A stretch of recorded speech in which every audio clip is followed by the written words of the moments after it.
მეგობრებო, პირველი გამარჯვება მიღწეულია ტელევიზიასა, რაც გვინდოდა ყველაფერი შესრულებული იყო დეტალებზე. ჩვენი ლიდერები მომწანდებიან, ფეხით მოდიან ის კორონა, რომელიც წავიდა აქედან,იანად შემოგიერთება და 10 იმდენი ხალხი მოხვება მიდე. შესაძლებელია და საქართველოში, დასავლეთში და აღმოსავლეთში გადიშან შუქი. ამიტომ მიგვარდა ენერგეტიკის მინისტრს სადისტრიბუციო კომპანიების ხელმძღვანელობა. აი გაბედო, თორე ეს ხალხი ფუნდამენტი მიადგება მათ ოფისებს. ახალთა რაიონებში. ჩვენი არის მე არ ვიცი რითი იარაღიანი ხალხი.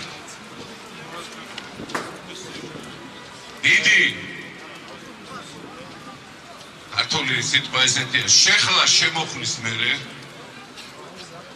და გამძლეობის მერე მე გობადა ზვიადი შევედით საზოგადოებრივი არხის ხელმძღვანელობასთან. ვინ არ იცით შიგნი რა ხდება.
Все, давай.